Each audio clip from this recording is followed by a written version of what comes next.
Vamos a empezar la clase, por favor, siéntense, me cierran la puerta, se concentran, que comenzamos la clase con carácter inmediato. A ver, Ismael, shh. Hoy va a ser una clase intensa, vamos a ver el capítulo, dos capítulos, 7 y el 8, del libro Dinero, Crédito Bancario y Ciclos Económicos, que corresponden, cantidad de cables, parezco Frankenstein, que corresponden a los temas 32, 33 y 34 del programa, con lo cual ven ustedes que les alcanzo. Ustedes ya han terminado de leerse el libro de Dinero, tienen que empezar con la acción humana, los libros de lecturas y el libro de socialismo.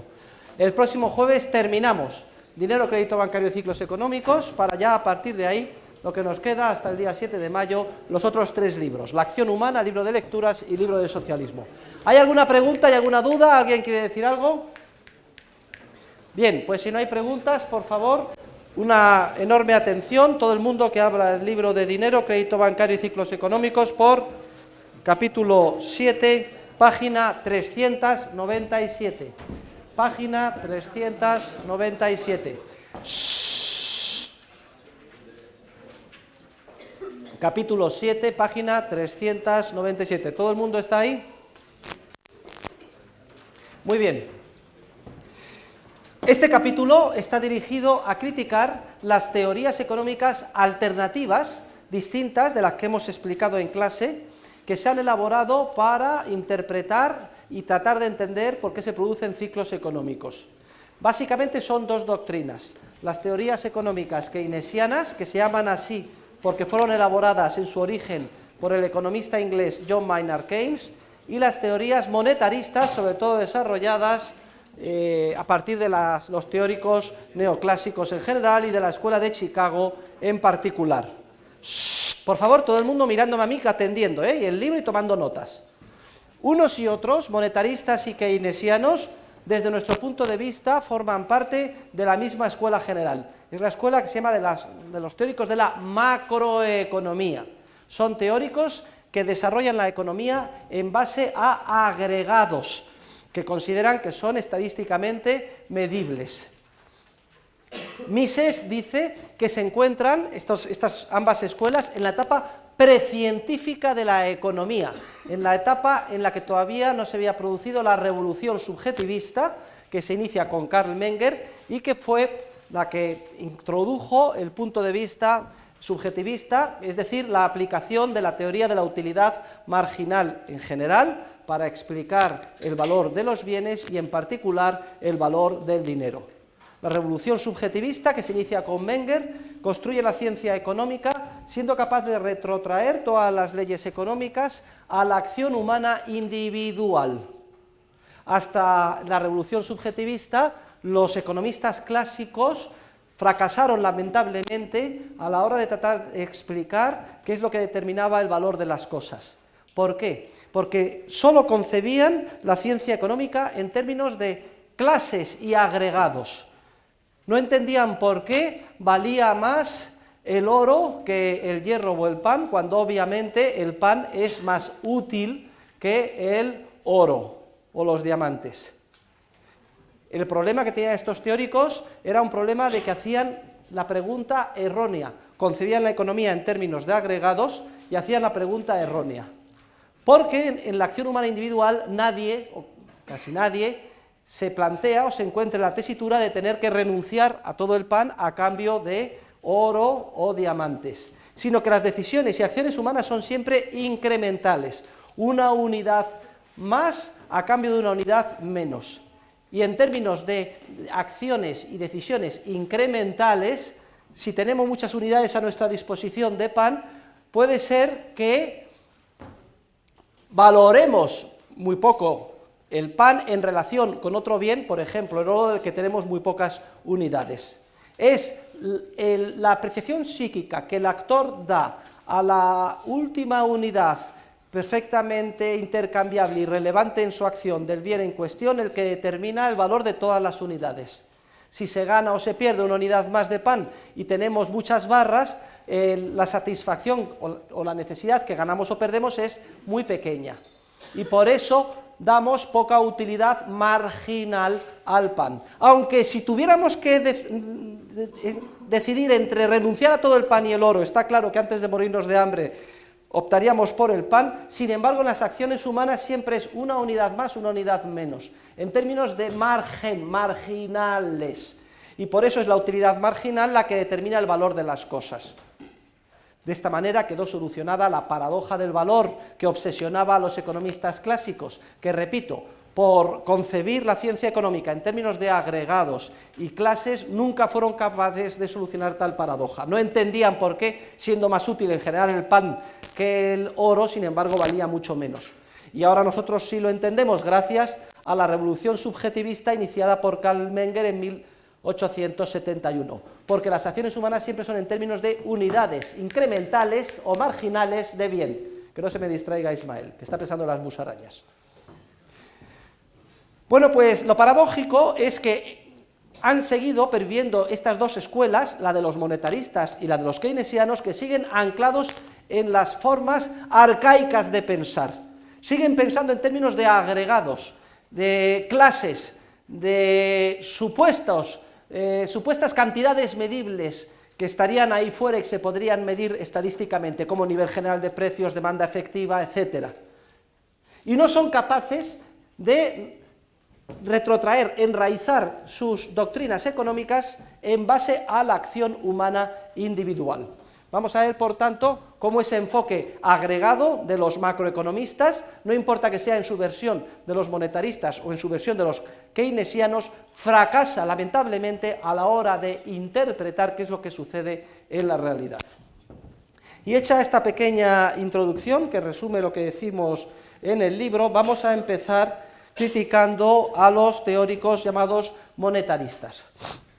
Miren, los teóricos monetaristas parten de una tradición que es la escuela clásica, que, repito, nunca fue capaz de explicar la paradoja del valor porque concebía la economía en términos agregados de los bienes, y la principal característica de los monetaristas es que carecen de una adecuada teoría del capital. Ya les expliqué en clase, cuando vimos los rudimentos de la teoría del capital, que la teoría del capital es clave, es la que conecta el lado micro con el lado macro de la economía. Es el puente que nos permite entender de qué manera la inyección monetaria en forma de expansión crediticia impacta en las decisiones concretas de los empresarios y les induce o les lleva a que cometan de manera sistemática errores de mala inversión. Y ya veíamos cómo toda la teoría del capital giraba sobre el concepto temporal de la estructura productiva. Todo proceso productivo está constituido por una serie de etapas sucesivas, cada una de las cuales conlleva tiempo, y las visualizábamos con el ejemplo de la fabricación de un automóvil, y las ilustrábamos con nuestros famosos esquemas triangulares, forzosamente hipersimplificados, suponíamos 5 etapas, pero nos han permitido esos esquemas visualizar claramente de qué manera, por un lado, el ahorro genuino tiende a invertirse bien por los empresarios, dando lugar a una estructura productiva más capitalintensiva, con más etapas, más vertical, y que a la larga se hace, por tanto, más productiva, y por contraste veíamos como cuando el proceso no se financia previamente con ahorro genuino, sino con expansión crediticia generada artificialmente por un sistema bancario que actúa privilegiadamente con reserva fraccionaria, orquestado por un banco central, cómo se producía en un primer momento un efecto parecido de alargamiento de la estructura productiva, pero que al estar financiado de manera artificial por expansión crediticia y no liberarse recursos reales como consecuencia del aumento del ahorro, ese proceso ineludiblemente tendía a revertirse en forma de, primero, una crisis financiera y después una profunda recesión económica. Pues bien, todo este enfoque que hemos visto es completamente ignorado por los monetaristas. Los monetaristas conciben la economía en torno a lo que ellos llaman el modelo del flujo circular de la renta. Es un modelo hipersimplificado en el que hay economías domésticas y empresas. Las empresas pagan renta a las economías domésticas, que a su vez la gastan en los productos de las empresas, y así sucesivamente. Modelo del flujo circular de la renta, que fue concebido originariamente por el fundador de la Escuela Monetarista de Chicago, Frank Knight, y modelo cuya principal característica es que elimina completamente la concepción temporal de la estructura productiva. En ese modelo ya no hay etapas del proceso productivo, sino que simplemente hay dos sectores, el consumo y la inversión. Y lo que hacen las economías domésticas, las familias, cuando consumen, se traslada directamente a la inversión. Y no conciben que ésta esté constituida por una serie de etapas sucesivas, desde las más próximas al consumo hasta las más alejadas, como veíamos en la extracción de mineral o en el diseño del vehículo. El modelo del flujo circular de la renta no es sino una hipersimplificación que elimina lo más importante del proceso productivo, que es su constitución temporal, su estructura temporal. Es una aplicación en el ámbito, si quieren, de la macro, de otra conceptualización sincrónica que también elimina el tiempo, que es el modelo de equilibrio general de Walras. León Walras fue un economista matemático del siglo XIX que concibe la economía y la describe en base a un sistema de ecuaciones simultáneas, en la que todo sucede a la vez, en la que no hay, digamos, estructura temporal. Es una especie de foto de un modelo de equilibrio que elimina, por definición, la creatividad empresarial y, lo que es más importante, la estructura temporal por etapas del proceso productivo. Son dos los economistas que dentro de la escuela monetarista aplican esta concepción que elimina el tiempo y la creatividad empresarial al ámbito de la macroeconomía. Básicamente, el economista norteamericano John Bates Clark. Clark concibe el capital como una especie de magma, un fondo que se autorreproduce solo, al margen de las decisiones individuales. Es una especie de fondo que perdura indefinidamente. Se refiere al self-perpetuing character, carácter autoperpetuador indefinidamente de ese fondo o magma que él considera que es el capital.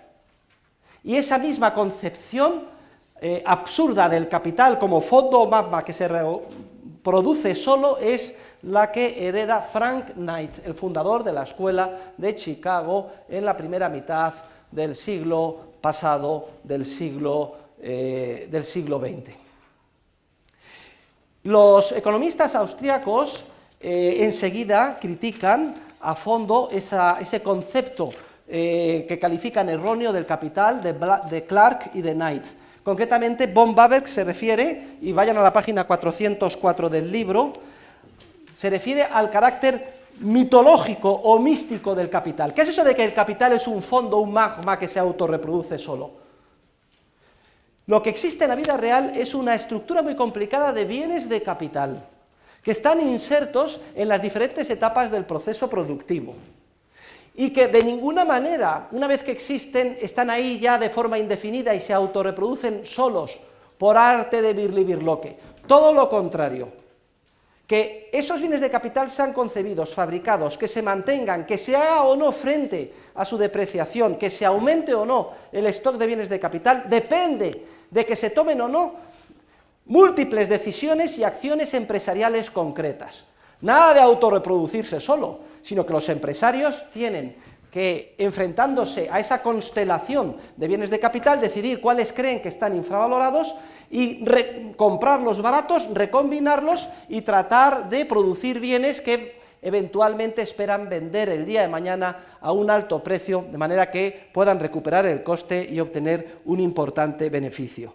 Luego, lo que existe es una estructura muy compleja de bienes de capital concretos, que siempre han de ser previamente concebidos, producidos, seleccionados y combinados por empresarios de carne y hueso a lo largo del proceso productivo.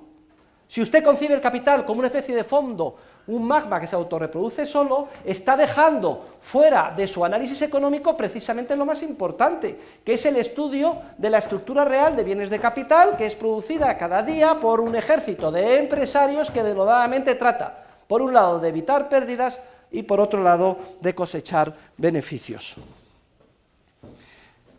Quien opte por esa visión hipersimplificada del capital como magma, fondo que se autorreproduce solo, pierde la visión de lo que es más importante en economía.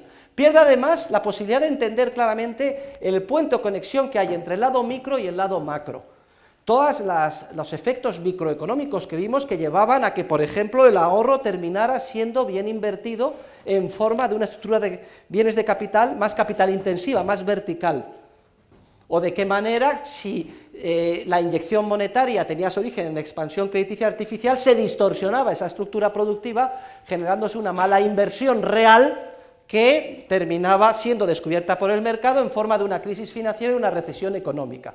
Los teóricos monetaristas, al carecer de una teoría del capital y concebirlo de una manera tan mítica y mística como la del fondo que se autorreproduce solo de Clark y Knight, no son capaces de entender ni el proceso de acumulación de ahorro que se plasma en una estructura de bienes de capital más intensiva, ni el proceso de mala inversión generalizada que se induce en el sistema como consecuencia de la expansión crediticia artificial.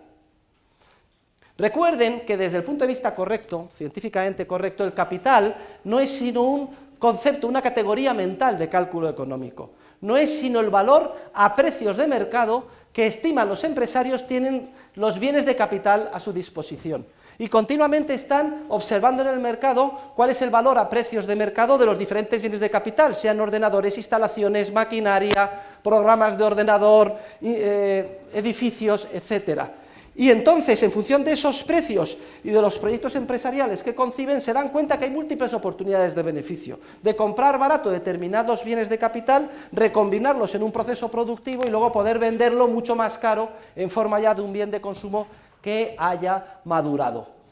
Y todo eso es un proceso impulsado por los empresarios, que de ninguna manera funciona de manera automática, como piensan Clark y Knight, y que exige decisiones concretas en un entorno de incertidumbre y un marco institucional respetuoso con la propiedad privada y en el que no se concedan privilegios a los banqueros para que actúen con reserva fraccionaria, con la finalidad de que no se distorsionen las señales esenciales que llevan a los empresarios a tomar sus decisiones, como son el tipo de interés, las facilidades crediticias, las condiciones de los préstamos, etc. Y concluyo este primer comentario sobre los monetaristas con la observación que hago en la página 406, que ya fue realizada en su día por von Bawerk, el maestro de Mises, y también por el propio Mises. Y es que los teóricos monetaristas, con esta hipersimplificación mítica de considerar que el capital es un fondo que se autoperpetúa indefinidamente al margen de las decisiones empresariales, no solo eliminan al empresario, no solo eliminan la estructura temporal de bienes de capital, sino que es que además están abriendo las puertas a múltiples teorías falaces y perversamente erróneas, como por ejemplo la teoría del subconsumo. Si resulta que el capital se autorreproduce solo al margen de las decisiones individuales y se concibe la economía como un simple flujo circular de la renta, empresas que pagan salarios y rentas a las economías domésticas y estas a su vez las gastan las empresas y así sucesivamente, está claro que si hay cualquier crisis económica inmediatamente van a interpretar que eso es el resultado del subconsumo, de que las familias no gastan lo suficiente, de que la panacea para salir de una crisis es consumir y gastar más, que el problema secular que se plantea es el de falta de demanda agregada o demanda efectiva. No nos debe de extrañar, como vamos a ver después, que al final los monetaristas, y por mucho que se hayan presentado en ocasiones como conspicuos enemigos de los keynesianos, no son sino primos hermanos de los mismos. O, utilizando una expresión más peyorativa, son los mismos perros con distintos collares, monetaristas y keynesianos, porque en última instancia están dando entrada a los mismos errores, a las mismas falacias desde el punto de vista económico, como por ejemplo la errónea concepción de la economía como algo que continuamente está en equilibrio y vuelve. Para ellos el futuro es un porvenir, no un porhacer empresarial. Y en el momento, repito, que parece que las cosas van mal, según su modelo, lo único que explica la posible crisis es falta de demanda. Lo que hay que hacer es consumir más. Abren la puerta a las erróneas teorías de falta de demanda agregada o del subconsumo.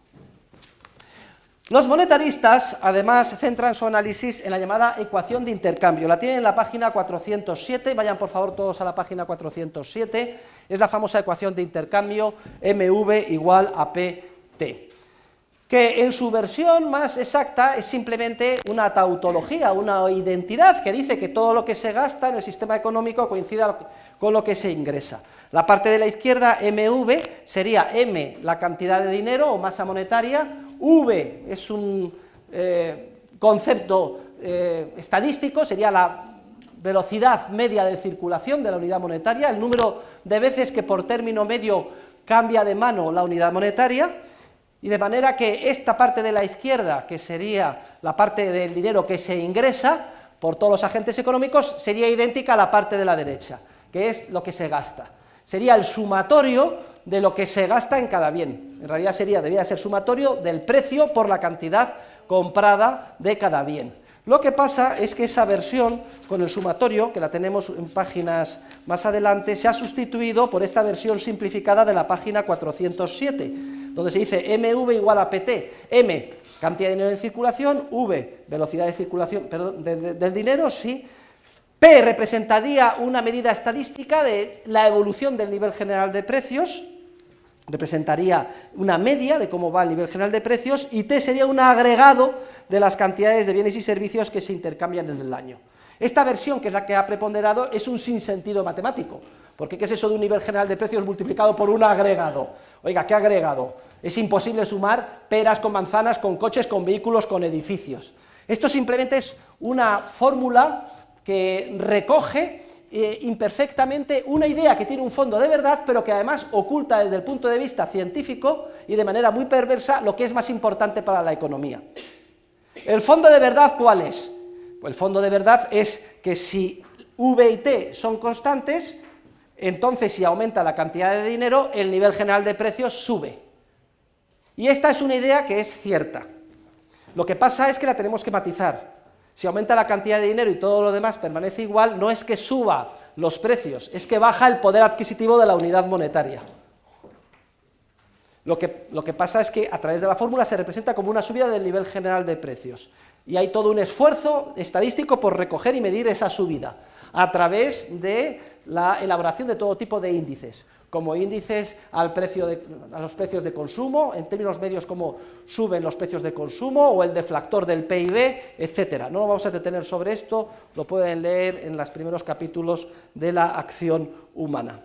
Pero lo más grave es lo que deja fuera esta fórmula, porque esta fórmula da la impresión de que cuando hay aumentos de la cantidad de dinero en un determinado importe o volumen, se producen, si no hay cambios en el resto de los parámetros, un incremento proporcional de los precios. Y esto es una idea gravísima, porque lo que sucede en la realidad es radicalmente distinto.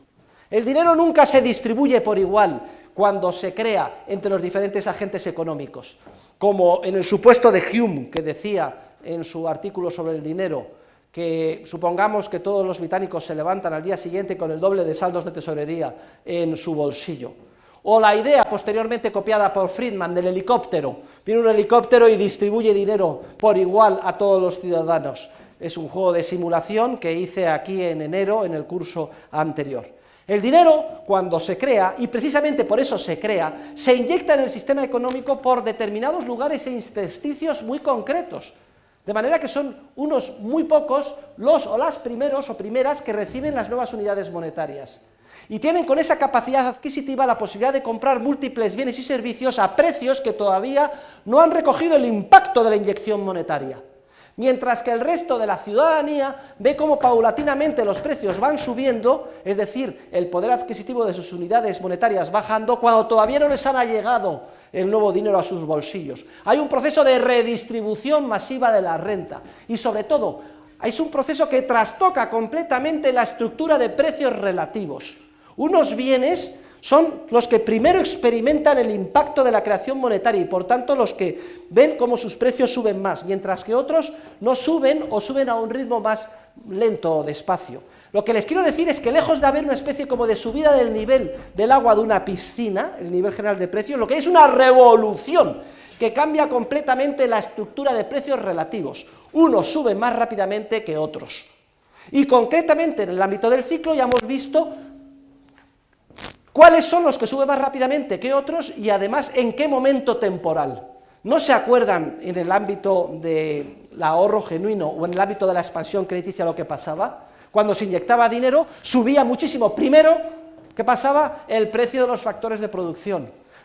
Unos pocos, los empresarios, recibían el dinero procedente de la expansión crediticia y con esa nueva capacidad adquisitiva demandaban factores productivos, mano de obra, equipo capital, servicios de los factores de producción, de los factores originarios, etc.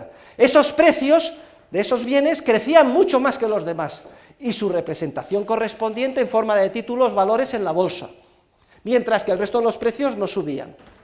Luego hemos visto que después de un lag temporal, en una segunda, tercera, cuarta fase, ese dinero terminaba llegando al bolsillo de los consumidores, que como no habían modificado la proporción en la que decidían consumir y ahorrar, dedicaban las nuevas capacidades monetarias a comprar bienes de consumo, y veíamos cómo temporalmente se producía un aumento después del precio de los bienes de consumo, y además más que proporcional que el anterior de los precios de los bienes de capital, lo cual daba lugar con el efecto Ricardo a que se revirtieran todos los efectos vistos, y después el efecto veíamos de crecimiento del precio de los bienes presentes en función de los bienes futuros, que era el tipo de interés. En suma, los 6 efectos microeconómicos esenciales a través de los cuales el mercado descubría ineludiblemente los errores de inversión cometidos por los empresarios cuando las señales esenciales que les guían a la hora de invertir son distorsionadas por un proceso bancario de expansión crediticia.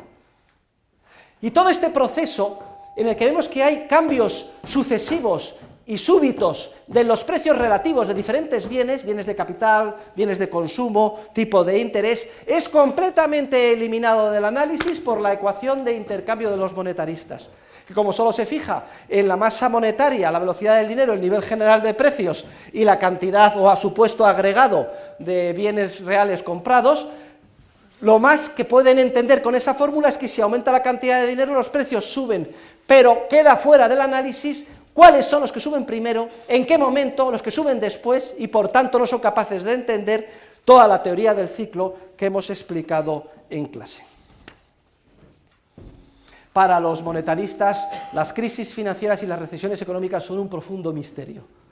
Solamente las explican en base a supuestos shocks externos o a una contracción monetaria de que el Banco Central de pronto no ha inyectado la cantidad de dinero suficiente para que no se produzca esa contracción monetaria, pero carecen de teoría de capital y no se enteran de lo que pasa en la economía. Hay una versión doblemente viciosa, heredera de los monetaristas, que es la desarrollada por la teoría de la escuela de las llamadas expectativas racionales. Pasen a la página 416. Vamos a hacer un breve comentario sobre las expectativas racionales antes de pasar a criticar las doctrinas de Keynes. Los teóricos de las expectativas racionales, que se agrupan a finales del último cuarto del siglo pasado, en torno a la llamada nueva macroeconomía clásica, desarrollan un análisis según el cual los agentes económicos son como si dijéramos una especie de Superman, unos superhombres y supermujeres que son capaces de hacer predicciones correctas y exactas de todo lo que va a suceder en base a la información que ven en el mercado. Con lo cual, según estos teóricos, no importa lo que hagan los gobiernos o que se inyecte inflación o expansión crediticia, etcétera, los agentes económicos prevén de manera exacta todo lo que va a pasar y, por tanto, todas las políticas económicas expansivas, de expansión crediticia, etcétera, son incapaces de afectar a la producción real o al empleo. Ni que decir tiene que los teóricos de las expectativas racionales casi son, digamos, la quinta esencia del error a la hora de entender lo que pasa en economía. Para ellos el mercado es redundante, es innecesario, porque los agentes económicos son casi omniscientes y son capaces de predecir exactamente lo que va a suceder. Pero por las mismas razones que explicaremos que el socialismo es teóricamente imposible, y la razón básica es que es imposible que el órgano central de planificación se haga con la información necesaria de primera mano que tienen los agentes económicos de a pie para dar un contenido coordinador a sus mandatos, Los teóricos de las expectativas racionales cometen el mismísimo error, pero invirtiendo quiénes son los supuestamente omniscientes. Ahora serían los agentes económicos de a pie, es decir, todos nosotros, millones y millones de seres humanos, los que, punto número 1, seríamos capaces de tener una teoría exacta y ponernos de acuerdo sobre la teoría correcta del ciclo económico, es decir, toda la humanidad debería de pasar por mis clases, leerse mi libro Dinero, Crédito Bancario y Ciclos Económicos y todos estar convencidos de que lo que produce el ciclo es lo que yo he explicado en clase. Eso es lo primero que exigen los teóricos de las expectativas racionales. Y punto número 2, no contentos con esto, que ya de por sí sería un quite an achievement, algo realmente de lo que yo debería de estar muy orgulloso si pudiera lograr alguna vez, ni siquiera imaginable. Pero no contentos con eso, también exigen que además no solo estén todos de acuerdo con la teoría correcta del ciclo, que no les quepa a ustedes ninguna duda que la teoría correcta del ciclo es la que yo explico, y no la que explican los monetaristas y los keynesianos. No contentos con esto, los teóricos de las expectativas racionales además exigen que todos los agentes económicos dispongan de la información de primera mano que les permita conocer exactamente el cómo, el cuándo y el de qué manera se van a producir los diferentes puntos concretos del ciclo. Y esa es una información, queridos amigos, queridos alumnos, que es imposible de obtener. Entre otras cosas, yo como profesor de economía no la tengo.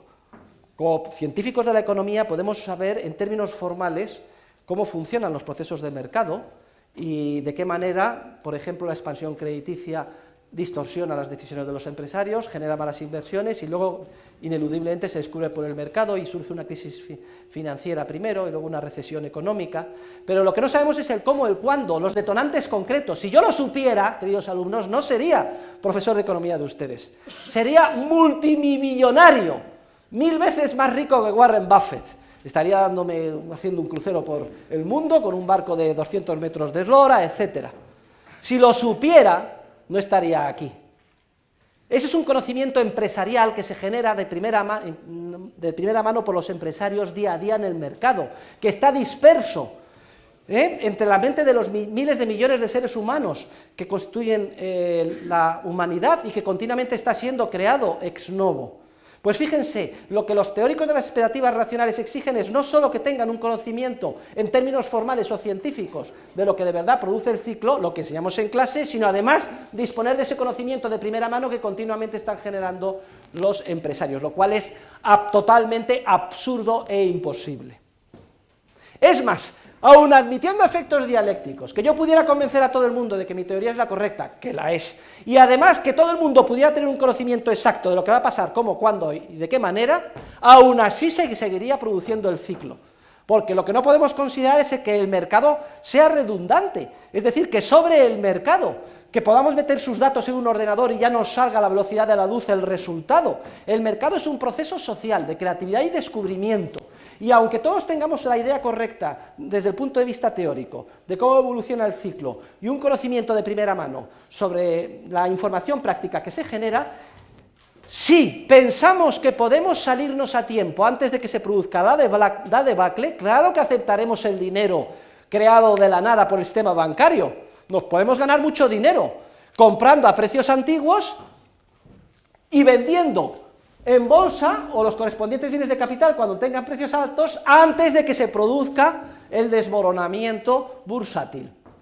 Luego, a caballo regalado, como digo en el libro, dinero regalado a tipo de interés cero, como ha estado en los años pasados, o incluso negativo, no se le miran los dientes, yo le echo mano. Claro que he ido a las clases del profesor Huerta de Soto y sé que esto va a terminar como el rosario de la aurora, pero que me regalan el dinero, voy a comprar estos bienes y yo que no tengo un pelo de tonto me voy a salir a tiempo, que es precisamente, acuérdense, lo que hizo ese economista irlandés que recaló en España y terminó siendo banquero en París, que se llamaba Ricardo Cantillon, Él tenía un buen conocimiento de la teoría, también un conocimiento de primera mano de lo que estaba pasando con la burbuja piramidal de John Law en la Francia del regente, Felipe de Orleans, y se supo salir a tiempo. Luego, incluso admitiendo efectos dialécticos, que se den las hipótesis absurdas e irrealizables de los teóricos de las expectativas racionales, claro que la inyección monetaria distorsiona la estructura de precios relativos, porque mientras no consideramos que el mercado como una especie de mecanismo automático que funciona a la velocidad de la luz, es decir, no consideremos que el mercado es redundante o innecesario como proceso social de descubrimiento, múltiples agentes económicos pueden ganar mucho dinero, si es que saben salirse a tiempo. Ahora bien, al igual que sucede con la ecuación de intercambio que acabamos de criticar de los monetaristas, hay un pequeñísimo fondo de verdad en la teoría de las expectativas racionales, que reconoce Mises en su análisis, y dice que en la medida en que los diferentes agentes económicos, una vez a lo largo de su vida y otra, sean víctimas de un proceso de expansión crediticia iniciado por la banca que les lleva a invertir mal y luego pues las pasan canutas para reestructurar sus negocios y es que nos arruinan, ya a la segunda o la tercera dicen, tate, antes de lanzarme voy a ver si esto hay algún indicio de que tenga un origen de inyección monetaria o de expansión crediticia, y me las van a tener que convencer mucho para que yo acepte a la segunda o tercera vez crédito barato. Luego, esto explica que, como decíamos el otro día, cuando se produce un proceso de expansión crediticia, el mercado tiende a descubrir enseguida los errores y se producen los 6 efectos que paralizan y dan lugar al desmoronamiento de lo malamente invertido, empezando por una crisis financiera. Decíamos que eso se puede detener inyectando más dinero, dando más alcohol al borracho, pero a costa ¿de qué? De posponer temporalmente que llegue la recesión, a costa de que luego cuando llegue sea inexorablemente mucho más dura, porque sobre unos errores de inversión se solapan otros, y poníamos el ejemplo de lo que sucedió en la crisis del 2001, que se abortó como consecuencia del ataque al World Trade Center, ¿se acuerdan? Pues bien, cada vez hay que inyectar más y de manera progresivamente creciente expansión crediticia para mantener la burbuja, y esto de alguna forma recoge el pequeño fondo de verdad que tiene la teoría de las expectativas racionales, y es que los agentes económicos no son tontos, terminan aprendiendo y al final hace falta siempre una inyección monetaria progresivamente acelerada o creciente que pille por sorpresa a estos agentes económicos y de alguna forma posponga el desencadenamiento de los 6 efectos que ponen fin a la burbuja. Lo que los teóricos monetaristas piensan, y en general, y los de las expectativas racionales en particular, es que el dinero es neutral. Para ellos piensan que el dinero es neutral, es una especie de velo y que no afecta a la economía.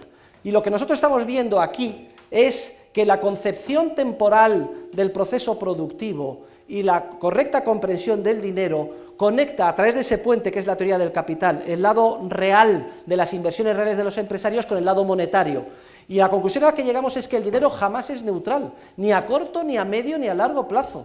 No es neutral a corto porque se inyecta el dinero e induce una inversión errónea, ni a medio ni a largo, porque aunque se produzcan todos los efectos y se descubra que es un error la inversión, la estructura productiva que queda, una vez que se reestructura, se despide a los trabajadores, tratamos de digerir los errores, etcétera, es muy distinta a la que habría habido si no se hubiera inyectado esa masa monetaria artificial procedente del sistema bancario que actúa con reserva fraccionaria. Jamás el dinero es neutral. El dinero, por el contrario, tiene una fuerza impulsora. No cabe concebir, además, una unidad monetaria que no tenga fuerza impulsora. Un dinero neutral es que ni siquiera sería dinero, porque lo que caracteriza al dinero es que es una capacidad adquisitiva que tienes en el bolsillo y que cuando compras modificas algo de la realidad. En términos reales cambian las cosas. De ninguna forma el dinero es neutral, como piensan estos teóricos macroeconomistas de la escuela monetarista. Bien, eso es un resumen muy breve, ahora luego lo vamos a recapitular en el cuadro comparando el enfoque austriaco con los enfoques macroeconómicos, keynesianos y monetaristas. Ahora vamos a hacer algunas pequeñas reflexiones sobre la teoría keynesiana. La verdad es que no sería preciso hablar sobre la teoría keynesiana si no fuera porque durante casi 40 años se ha utilizado para justificar el intervencionismo monetario y fiscal de los gobiernos, desde la Segunda Guerra Mundial hasta que entró en crisis, con la mal llamada crisis del petróleo, a finales de los años 70 del siglo pasado. También tenemos que estudiar la teoría keynesiana porque todavía son muchos los economistas que solo han estudiado la macroeconomía keynesiana, forman parte de esa generación perdida de economistas en el marasmo keynesiano en términos de Hayek.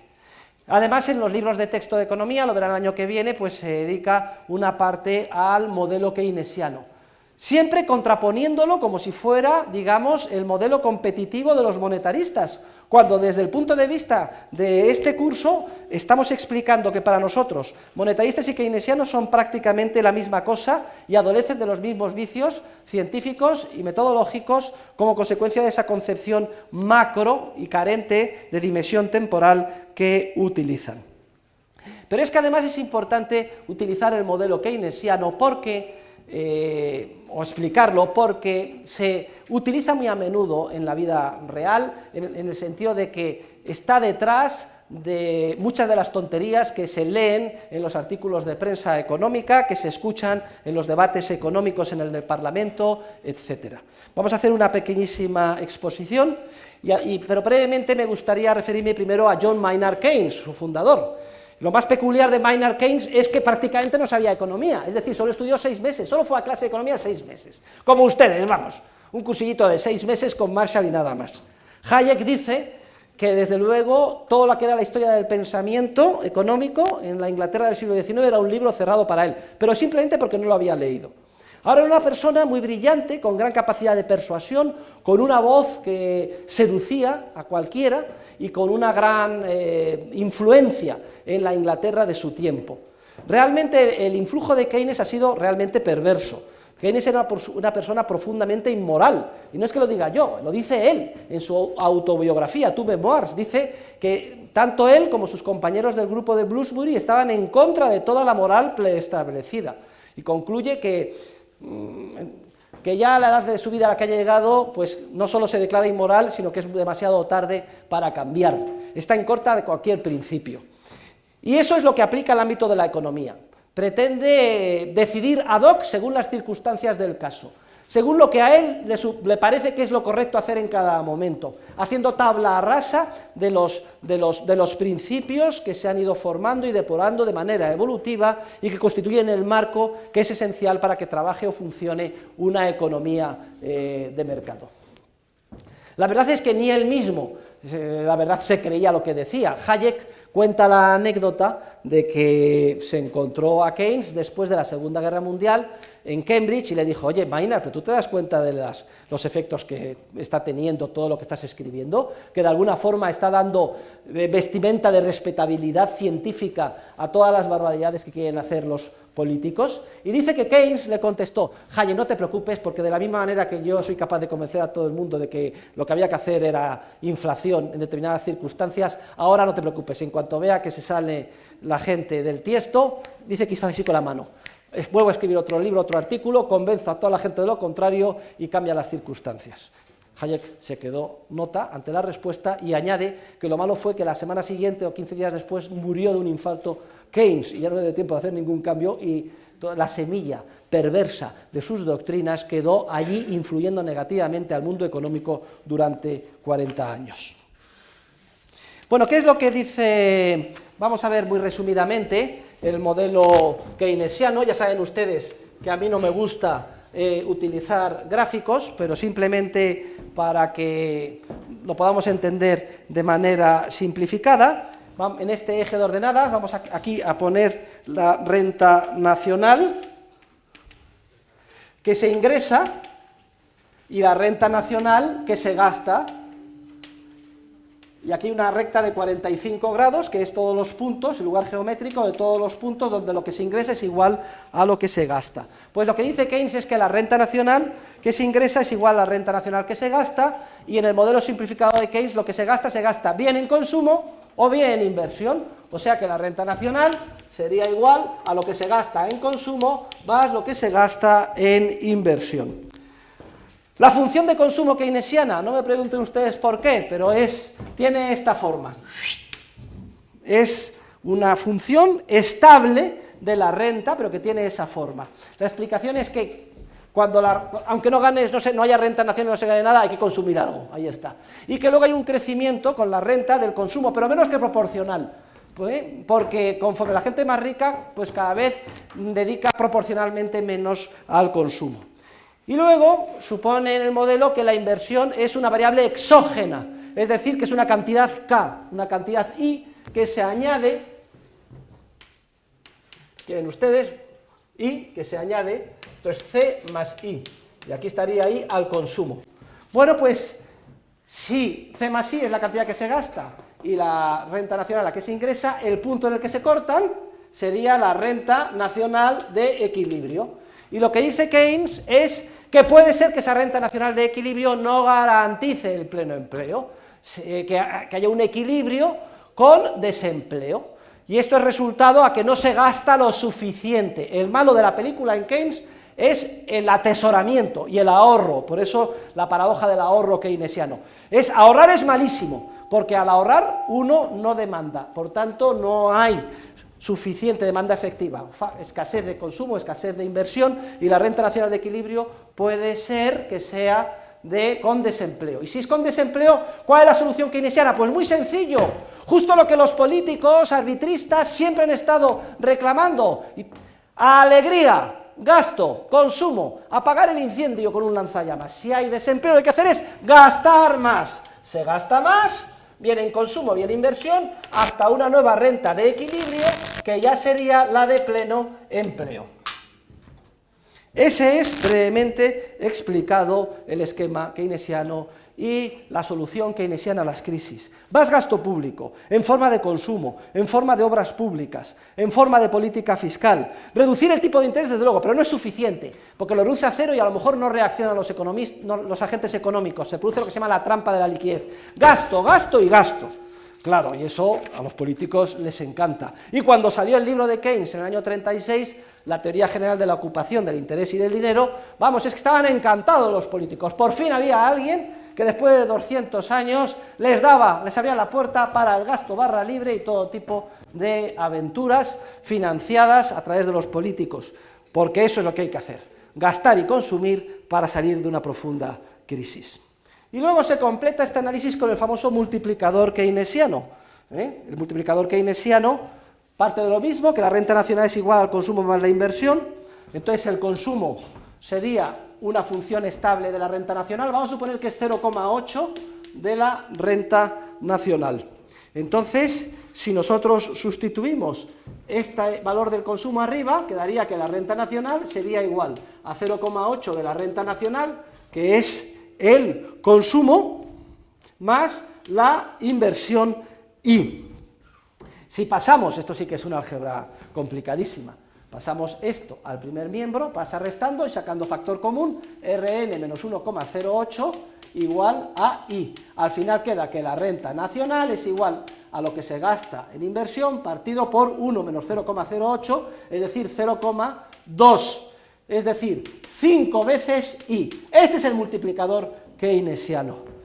Por cada millón o billón de euros que gaste usted en inversión, la renta nacional se va a multiplicar por 5. Por eso se llama multiplicador, que es la inversión de lo que llaman la propensión marginal al ahorro, o 1 menos la propensión marginal al consumo. Luego está clarísimo, con este instrumental todo el mundo contento, ya entendemos por qué no hace demasiados meses, antes del verano, se nos decía desde el gobierno que por favor lo que tienen que hacer ustedes es consumir, no dejen de consumir, porque si dejan de consumir se hunden todo. Por favor, oiga, es que no puedo seguir consumiendo porque a lo mejor me echan del trabajo porque tengo que pagar la hipoteca. Bueno, pues que todo el mundo consuma lo que pueda, porque al consumir no solo se hace usted un bien porque vive mejor y tiene más bienes de consumo, sino que además es usted alguien que está haciendo un bien, es usted un filántropo, está haciendo un bien a toda la sociedad. Lo que tengo que hacer es consumir.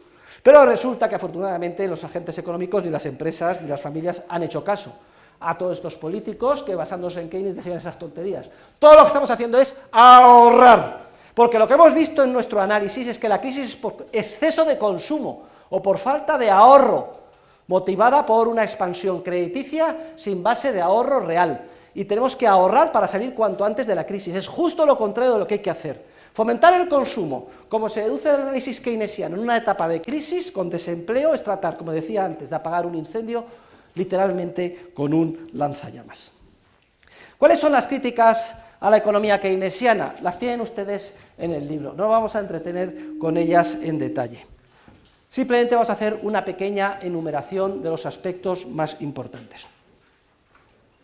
En primer lugar, el modelo keynesiano es una pura elucubración mental, sin contacto alguno con la realidad de los procesos de mercado, con la realidad que diría Mises praxeológica. Está elaborado en términos estrictamente, como ven ustedes, gráficos o en términos algebraicos, Pero un razonamiento matemático puede ser impecable desde el punto de vista de la operativa de los pasos intermedios y, sin embargo, como explicaba en clases anteriores, antes de Navidades, carecer completamente de racionalidad económica. Aquí se pretende que hay una función de consumo que tiene esta forma, de dónde se ha extraído y por qué, pero con independencia de que en el pasado haya tenido esta forma, que no está demostrado, no hay ninguna garantía de que la tenga hoy ni que la tenga el día de mañana. Y además, aunque la tuviera, el hecho de que, pensando que gastando más, a través de este automatismo del multiplicador, se va a multiplicar la renta nacional, carece de lógica económica, porque en la vida real lo que sucede es justo lo contrario. Vamos a demostrarlo de una manera muy sencilla, para que ustedes hagan una idea. Es como si yo digo, ¿multiplicador keynesiano? No. Vamos a presentar a ustedes un multiplicador mucho mejor. ¿Qué es esto de que se aumente la inversión? Aunque, como dice Keynes, aunque sea acabando zanjas y cerrándolas. Hombre, si ya de paso hace usted algo que parezca productivo, una carretera, pues tanto mejor, que con eso aumenta la renta nacional. No. Nada de multiplicador keynesiano, que solo multiplica por 5 la renta nacional por cada millón de euros que se fabrica, se inyecta o que se gasta. Miren un multiplicador mucho más potente que el keynesiano, el multiplicador del profesor Huerta de Soto, es decir, de un servidor.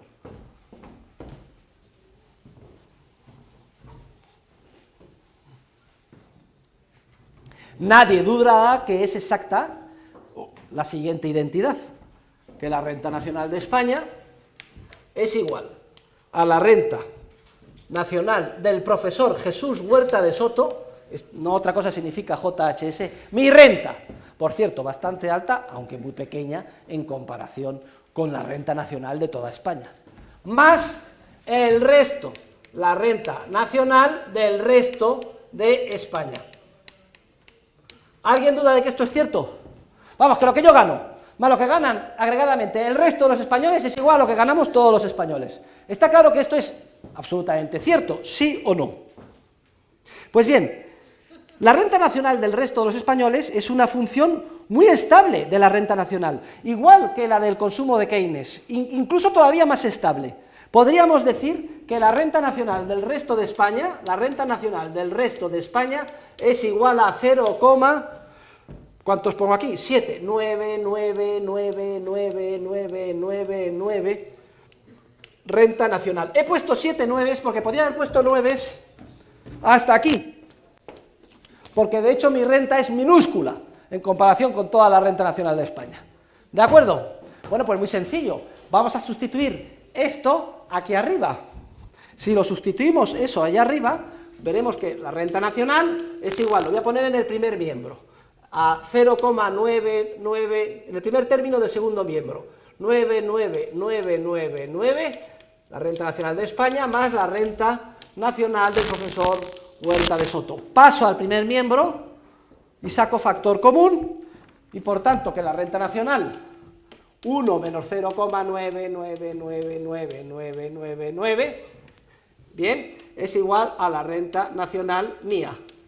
Y ahora la conclusión, renta nacional de España, sería igual a mi renta, JHS, partido por 1 menos 0,9999 es igual a 0,00000001, mi renta nacional. Y esto, queridos alumnos, es igual a 1.000.000 de veces lo que yo gano. Por tanto, ¿qué puñetas de hacer una zanja, gastarse 1.000.000 de euros en una obra pública? No, se han equivocado estos señores. Si queréis, si España quiere salir de la crisis, señor Zapatero, lo que me tienen que dar a mí es 1.000 millones de euros. A mí, y yo me los gasto. Me los voy a gastar, me los pulo. Porque por cada 1.000.000 de euros multiplicaré que yo me gaste 1.000.000 de veces más, crecerá la renta nacional española. Luego está clarísimo que todos salimos de la pobreza gracias al multiplicador de Huerta de Soto, porque fíjese qué capacidad multiplicativa de la renta nacional de España.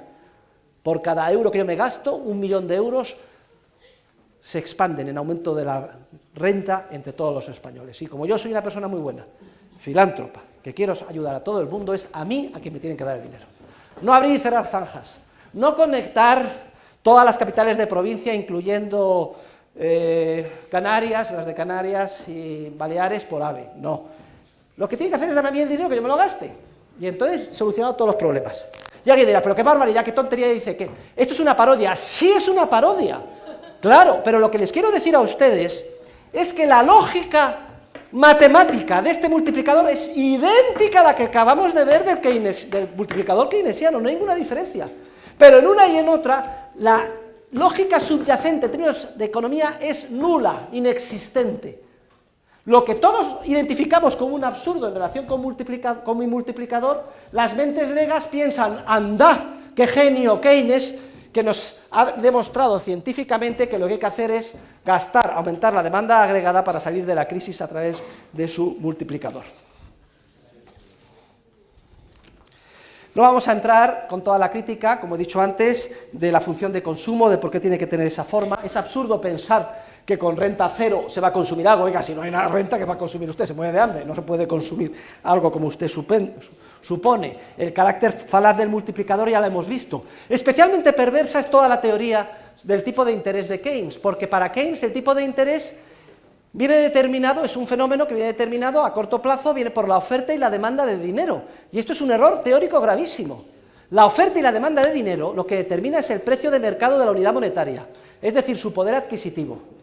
El tipo de interés es, señorita, cállese y míreme, es el precio de los, que me mire a mí, y si no la echo de clase, es el precio de los bienes presentes en función de los bienes futuros. Entonces Keynes se empeña en decir que el tipo de interés viene determinado por la oferta y la demanda de dinero. Claro, es lógico. Él lo que quiere es que se gaste. Él lo que quiere es expansión crediticia, bajar el tipo de interés. La manera de bajar el tipo de interés de inmediato es inyectando expansión crediticia y bajando el tipo de interés que se pide para que te pidan los préstamos, acepten esos préstamos de nueva creación los agentes económicos. Y dice que está determinado el tipo de interés por la oferta y la demanda de dinero. La demanda de dinero la llama preferencia por la liquidez. Y si se le pregunta qué es la preferencia por la liquidez y qué es lo que determina la preferencia por la liquidez, dice, la demanda de dinero o preferencia por la liquidez está determinada por el tipo de interés. Oiga, ¿en qué quedamos? Usted dice que el tipo de interés viene determinado por la oferta y por la demanda de dinero, que es la preferencia por la liquidez. Y cuando se le pregunta qué determina la demanda de dinero o preferencia por la liquidez, contesta que el tipo de interés. Hay un simple razonamiento circular que no explica nada, pero que tiene como base un error teórico esencial: confundir lo que es el precio del dinero, su capacidad adquisitiva, con el tipo de interés, que es el precio de los bienes presentes en función de los bienes futuros. Y el malo de la película, en todo el análisis keynesiano ya le he dicho que es el atesoramiento, es decir, el no gastar. Y por tanto, lo que hay que hacer es gastar, bien en inversión, bien en consumo. Y ya explicamos el por qué era falsa la paradoja del ahorro o la frugalidad. ¿Por qué no entiende Keynes lo que hemos explicado en clase? Básicamente porque como no estudió economía, no vino a mis clases, no se leyó el libro de von Weber, carecía de teoría del capital. Nunca entendió de qué manera un aumento del ahorro que impacta negativamente en el consumo, porque se consume menos y hace que los precios bajen, induce una serie de fuerzas microeconómicas que inexorablemente llevan a que tienda a alargarse la estructura de capital, haciéndose más capital intensiva y por tanto más productiva. Una estructura de capital que absorbe trabajadores y recursos productivos que antes estaban próximos al consumo y los lleva hacia las etapas más alejadas del consumo.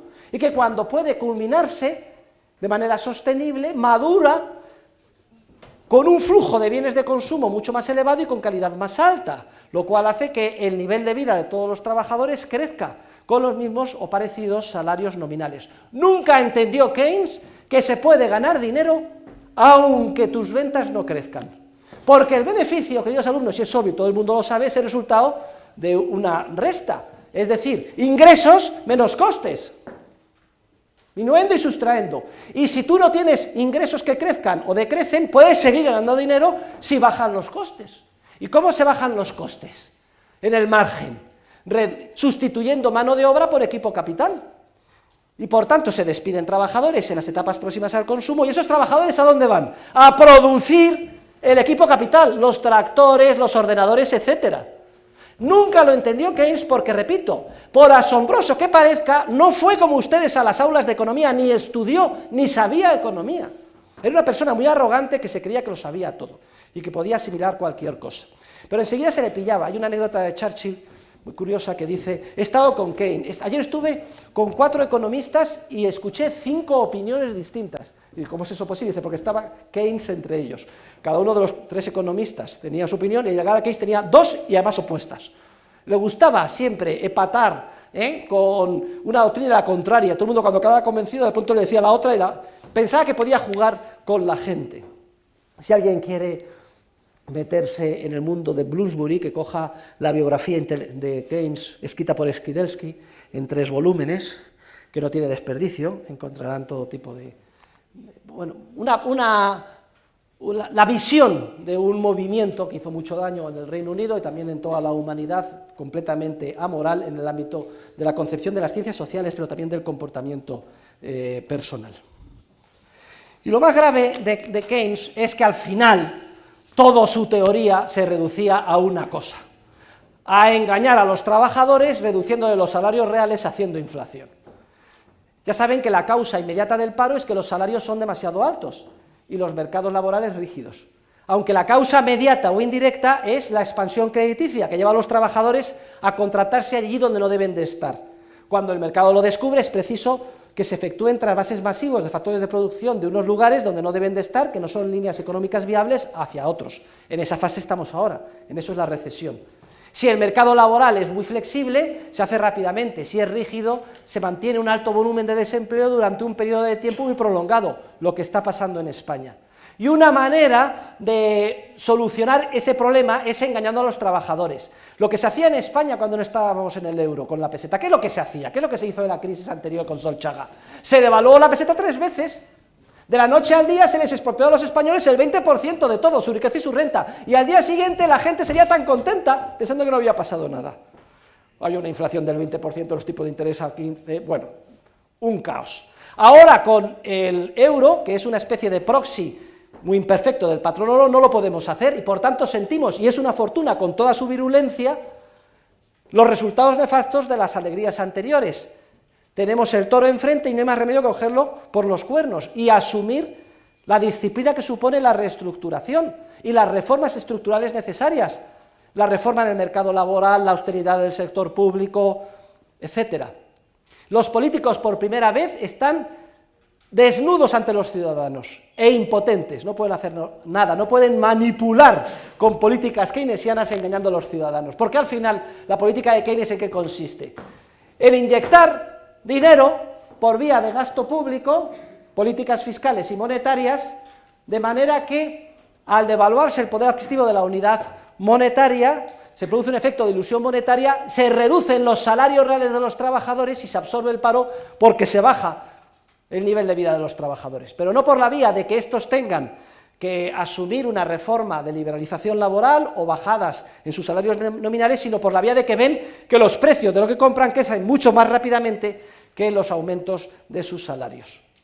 Pero, ¿qué pensaba Keynes? ¿Que los trabajadores son idiotas, que no se iban a dar cuenta de esto? Al final terminan, en última instancia, dándose cuenta y piden aumentos salariales que al menos compensen por la disminución del poder adquisitivo de la unidad monetaria. Luego, en última instancia, no se consigue con la medicina keynesiana nada, pero con un coste inmenso, porque esa inyección monetaria vía expansión crediticia y gasto público distorsiona la estructura productiva, genera errores sistemáticos de inversión y lleva a los factores productivos allí donde no deben de estar. La tan cacareada teoría general de Keynes nunca fue una teoría general. Queridos alumnos, excusatio non petita, accusatio manifesta.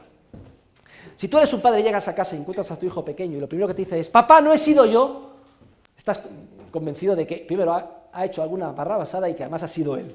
Si yo no te había preguntado nada, no te pongas la venda antes de la herida. Pues cuando dice Keynes teoría general de la ocupación del interés y del dinero, es que eso no es una teoría, desde luego, y mucho menos general.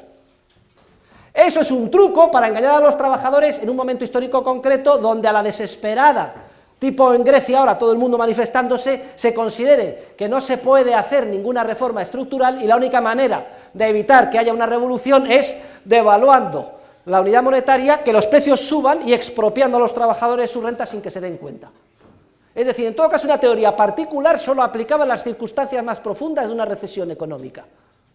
Pero ojo, sin base científica y al coste tremendo de que esa inyección monetaria no produce efectos tipo agregado como los recogidos en la ecuación de intercambio, de que el nivel general de precios sube, sino que el dinero no se repartirá nunca de manera por igual a todos los ciudadanos, tipo, oiga, no me distraiga, el del pendiente, tipo helicóptero monetario, sino que unos lo reciben antes, otros lo reciben después, se distorsiona la estructura productiva, se generan malas inversiones y se hace que el problema sea mucho más grave, porque todos los recursos que se han invertido mal habrán conseguido a corto plazo trabajo, pero es un trabajo no sostenible, inmediatamente están en una situación de desequilibrio, se descubre que no son viables esas líneas y hay que volver a llevar a los trabajadores hacia otro lugar. Es peor el remedio que la enfermedad. En la página 423 del libro tienen los comentarios sobre la ley de Say, que Keynes decía, Keynes mete además en el mismo saco, vete a los austriacos con los monetaristas, que no tienen nada que ver, a Hayek. Criticaba la ley de Say, que dice que la oferta genera su propia demanda. Ya hemos visto cómo, mucho antes que él, Hayek y los economistas austriacos explicaron que en múltiples ocasiones la oferta de la estructura productiva no coincide con la que quieren los consumidores y demandan, cuando se ha distorsionado precisamente por el proceso de expansión crediticia. En eso consiste toda la teoría del ciclo y todo lo que explica la teoría del capital, pero como Keynes la desconocía, hace una hipersimplificación y mete a todos en el mismo trapo. Respecto a los argumentos de Keynes sobre la expansión crediticia, es que son de chiste, léanlos ahí, dicen que la expansión crediticia no es nada mala. Primero porque, primer argumento, las posiciones acreedoras y deudoras se cancelan mutuamente. Lo que deben unos es lo que otros tienen como posición acreedora y por tanto que se cancela y que no tiene efectos económicos. En segundo lugar, dice que cuando te dan un préstamo, si no te lo gastas en bienes de consumo, es como si lo hubieras ahorrado. Es decir, para Keynes, cuanta más inflación, más ahorro. Oiga, qué barbaridad dice usted, a mí me dan un préstamo, inmediatamente compro bienes de capital o contrato trabajadores y esos trabajadores o los propietarios de los bienes de capital, cuando les llega a su bolsillo, consumen. Habrá que ver si la tasa social de ahorro ha aumentado o no. Y el tercer argumento que le queda dice, bueno, la verdad es que mis dos argumentos son absurdos, pero si yo consigo aumentar la renta nacional con mi multiplicador, al final, al haber más renta, es obvio que habrá más ahorro. Oiga, solamente si todo el dinero de nueva creación inyectado en el sistema por expansión crediticia, la parte sombreada que vimos en la estructura productiva, si todo eso se ahorra, solamente si la totalidad de lo nuevamente creado de la nada por el sistema bancario se ahorrara por los agentes económicos, podría considerarse que la estructura productiva sería mantenible a largo plazo. Pero basta con que una parte de eso se consuma, y de hecho ya hemos visto que todos los incentivos es a consumir, porque en la alegría y en la burbuja nos creemos más ricos y todo el mundo dice, anda, si mi piso lo acaba de vender el vecino por 2 millones de euros, soy millonario, me voy al Caribe. Oiga, usted no es ni millonario ni más rico que antes, tiene lo mismo, el piso, su renta es los servicios que le da de habitación su casa, y eso no ha aumentado. Y si se va usted al Caribe está consumiendo su capital y se está empobreciendo. Al final no solo no se ahorra la totalidad de lo que se expande, sino que es que se induce mucho más consumo. Y basta con que una parte de lo que se inyecta no se ahorre para que se desencadenen todos los 6 efectos micro que ya analizamos y que ponen fin a la burbuja y hacen que los deseos verdaderos de los consumidores preponderen y surja la crisis financiera y la recesión económica. El análisis keynesiano es el análisis estrictamente particular, como he dicho antes. También léanse, ya se lo han leído, el concepto de eficiencia marginal del capital. Para Keynes es la tasa que iguala el coste histórico del bien de capital con la corriente futura de rendimientos. Fíjense, sigue anclado Keynes en la etapa precientífica de la economía, en la que piensa que son los costes los que determinan los precios y no al revés. O sea, que tú construyes un bien de capital y lo que te ha costado, eso ya está, eso ya está ahí fijo y es lo que determina el precio del bien de capital. De ninguna manera. Un bien de capital tiende a valer en el mercado, a tener un precio en el mercado que está fijado por el valor descontado por el tipo de interés de la corriente futura de rentabilidades. Ya lo vimos, que un piso que rentaba 10.000 euros al año al tipo de interés del 5%, suponiendo que no se depreciara, siempre era igual a la renta anual partido por el tipo de interés. Ya vimos la fórmula. Luego, si el tipo de interés baja, el valor actual del piso sube con independencia de su coste. Y precisamente eso es lo que orienta a los empresarios, donde deben de invertir. Si la gente decide ahorrar más y el tipo de interés baja, el valor de los bienes de capital se multiplica y como cuesta poco producirlos, todos nos lanzamos a producir bienes de capital y a demandar factores de producción para hacer y construir casas. Y eso veíamos que era uno de los efectos que consolidaba en una inversión sana y sostenible el ahorro genuino. Pero también veíamos que si la caída del tipo de interés no tenía su origen en el ahorro genuino, sino en simple expansión crediticia, que los empresarios actuaban de la misma manera, es decir, lanzándose a invertir en bienes de capital que pensaban que eran muy rentables, pero que luego inexorablemente se descubría que el 1.000.000 de pisos construidos no los quiere nadie. El tipo de interés cayó no porque aumentara el ahorro, sino porque el Banco Central me lo redujo a cero o incluso me lo fijó en términos reales negativamente. La tasa de inflación era el 3% y el tipo de interés era el 1%. Tipo de interés reales negativos. Los empresarios no saben si los préstamos proceden de ahorro genuino o de expansión crediticia, se lanzan a invertir. Y como una maquinaria son muy eficientes y hacen 1.000.000 de pisos que ahora descubrimos que nadie quiere. Ni nadie los quiso nunca. Pero ahí están ahí los trabajadores, las empresas, etcétera. Y ahí es el problemón que tenemos. Reestructurar a los trabajadores hacia líneas viables, digerir esos pisos, etcétera. Luego, fíjense cómo Keynes sigue anclado en la etapa precientífica de la economía, previa a la revolución subjetivista en la que se pensaba que es el pasado el que determina el futuro, son los costes los que determinan los precios, y no al revés. Y quizás su definición de la eficiencia marginal del capital es la que mejor refleje ese error científico. Y respecto a la crítica que hace Keynes a Mises y Hayek, la verdad es que es un chiste, porque malinterpreta completamente a lo que dice Mises y Hayek. Incluso el propio Robertson le escribe una carta y le dice: oye, Keynes, estás diciendo justo lo contrario de lo que dice Mises y Hayek. Y Keynes le contesta: tienes razón, Robertson, en el próximo escrito voy a reconocerlo. Y saben ustedes, no lo hizo jamás.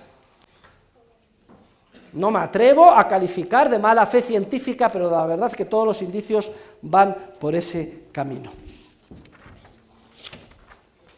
Muy bien, no les voy a entretener con el principio del acelerador, léanselo, la crítica del acelerador, que no tiene ninguna base científica, está en la página 439 a la página 443, pero por favor les rogaría que vayan todos ustedes como conclusión, y esto se lo voy a preguntar en el examen final, al cuadro de la página 7.1. Al cuadro 7.1 de la página 449. Cuadro 7.1 de la página 449.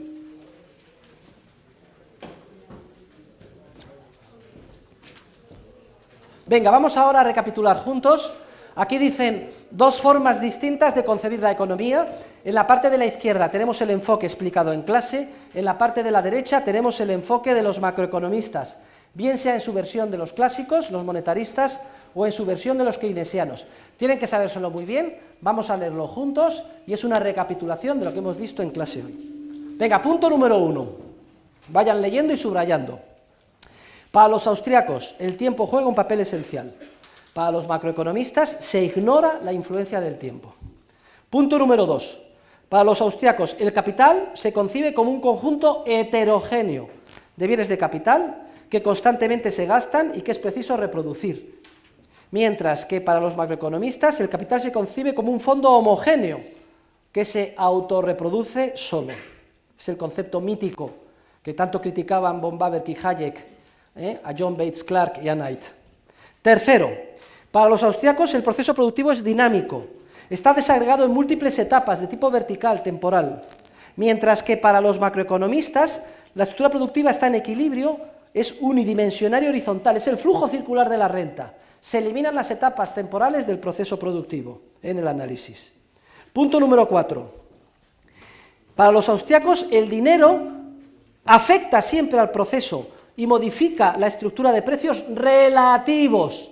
El dinero tiene fuerza impulsora, jamás es neutral, añádanlo ustedes. Mientras que para los macroeconomistas el dinero solo afecta al nivel general de precios.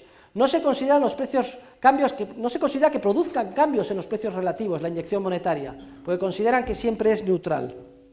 En quinto lugar, los austriacos explican los fenómenos macroeconómicos en términos microeconómicos. La variación en precios relativos inducida por la expansión crediticia es la que genera el ciclo, mientras que para los macroeconomistas los agregados macroeconómicos les ocultan lo que sucede en la realidad, les impiden analizar las realidades microeconómicas subyacentes.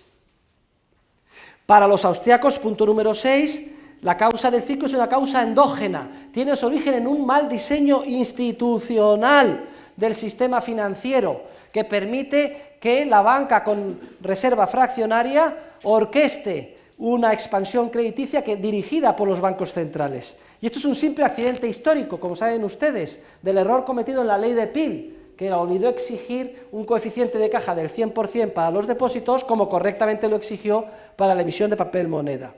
Mientras que los macroeconomistas carecen de una teoría de los ciclos. Las crisis para ellas son misteriosos, para ellos. Apunten, para los keynesianos las crisis son resultado de pánicos financieros, que de pronto se vuelven deprimidos los empresarios, lo que llama Keynes los animal spirits.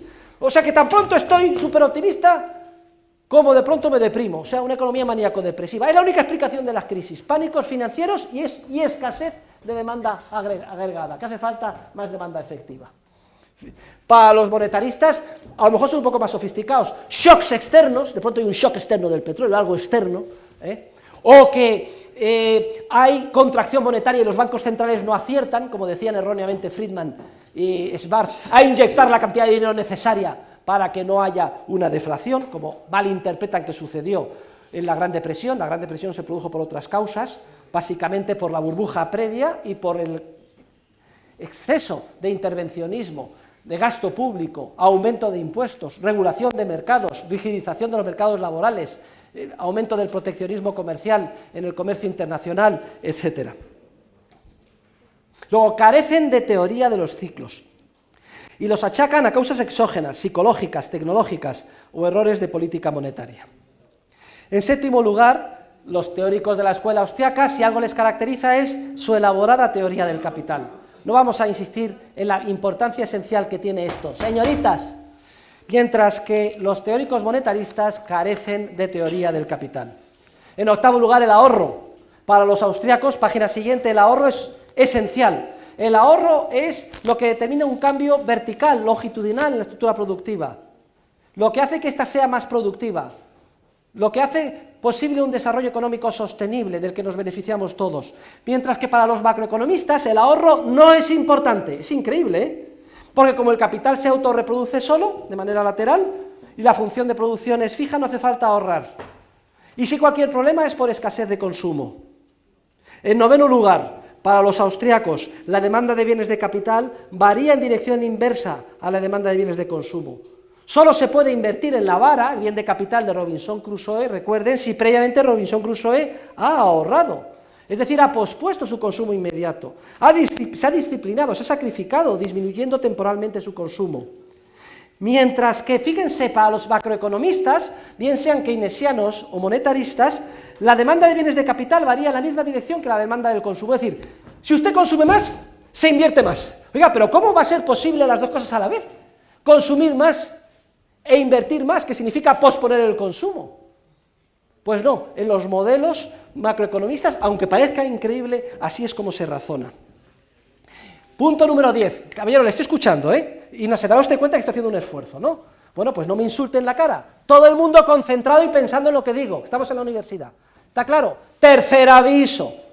Estoy trabajando para ustedes. Por favor, tengan un poquito de delicadeza y aprecien el esfuerzo que hace el profesor. ¿Está claro, caballero? Bien, pues que no tenga que volver a llamarle la atención porque me disgusta. El punto número 10 es importante, hacía referencia a él hace un momento. Para los austríacos, los costes son siempre subjetivos. El coste es un coste de oportunidad, es el valor subjetivo que damos a aquellos fines a los que renunciamos al actuar. Y, de alguna forma, son los costes los que siguen a los precios, y no al revés. Pues bien, para los macroeconomistas, punto 10, los costes de producción son objetivos, son reales, se consideran dados por el coste histórico de producir el bien. Es el error que comentábamos en el que cae Keynes, siguiendo a los clásicos, con su definición de la eficiencia marginal del capital. Y el corolario, en el punto número 11, los austríacos consideran que son los precios de mercado los que tienden a determinar los costes. Si usted piensa que puede vender un sombrero por 100 euros, está dispuesto a incurrir costes hoy hasta 80 o 90, pero no más. Son los costes los que siguen al precio que piensa que va a vender, y no al revés. Los macroeconomistas al revés piensan que los precios vienen determinados por los costes. Idea absurda. Si los precios vinieran determinados por los costes, ser empresario no tendría ningún mérito. Yo incurro en costes, le meto un margen de beneficio y vendo, y sencillo. Pues no es así. Es como el burro que sigue a una zanahoria. La zanahoria son los precios, y el burro los costes siguen a los precios, y no al revés. Pero los macroeconomistas, en su versión, sea de Chicago o keynesiana, consideran los costes de forma objetiva, como un dato histórico, discernible, como si existieran funciones de costes, que son las que tienden a determinar los precios. Todo esto solo se cumple en su fantasmagórico mundo de equilibrio con ajuste perfecto, en el que no existen cambios y no hay empresarios.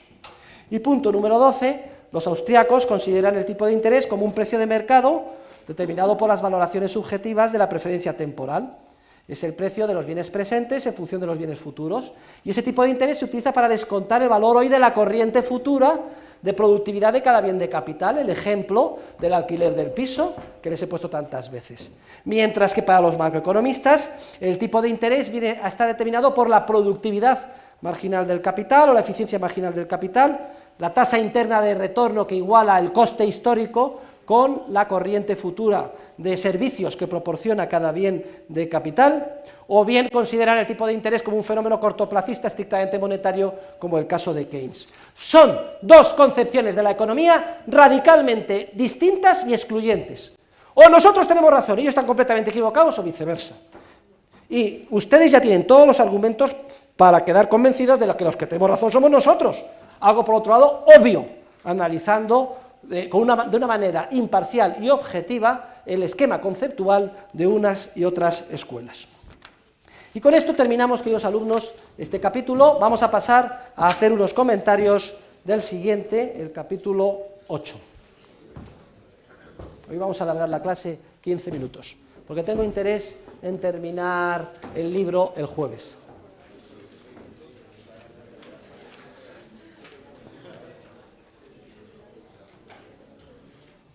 A que da mucho gusto llegar a la universidad, como ustedes, y el primer curso de economía, ya en la mitad del curso, ya cepillarse un libro de 680 páginas de cabo a rabo.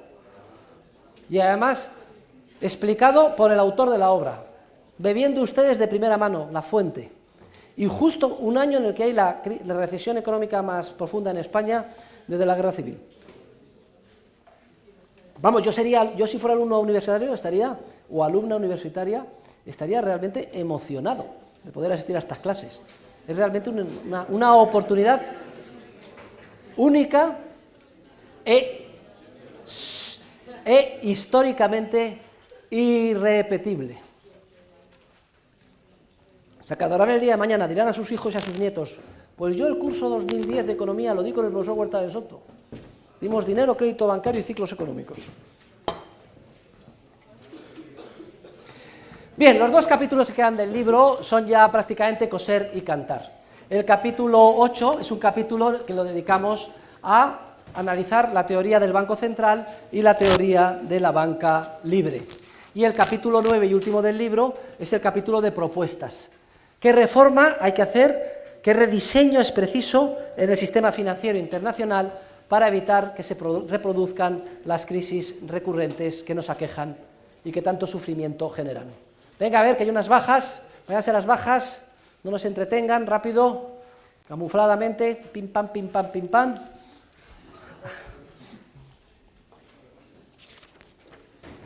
Bien, el pensamiento sobre la banca tiene bastante tradición, aunque los economistas solo hemos llegado a entender plenamente todo lo que sucede en la teoría del ciclo, pues desde finales del primer tercio del siglo pasado, y lo hemos culminado prácticamente ahora. La verdad es que ya hemos visto cómo los teóricos de la Escuela de Salamanca pues hicieron un análisis bastante pertinente de cómo funcionaban los bancos y de los efectos que tenía la banca con reserva fraccionaria. Y tuvieron aportaciones importantes que lamentablemente se olvidaron como por ejemplo que los depósitos forman parte de la masa monetaria igual que el papel moneda. Ya lo hemos visto, es lo que llamaban chirographis pecuniarum, decía Luis de Molina. Es dinero escriturario que generan los bancos con un simple apunte en sus libros de contabilidad. Digo que fue lamentable porque cuando se produce el debate entre la escuela bancaria y la escuela monetaria en Inglaterra, desde comienzos del siglo XIX, con el surgir de la Revolución Industrial, después de las guerras napoleónicas, los teóricos de la escuela monetaria acertaron en su análisis de que las crisis financieras se debían a que los bancos actuaban con reserva fraccionaria. El principal negocio que efectuaba la banca entonces era la emisión de papel moneda sin respaldo.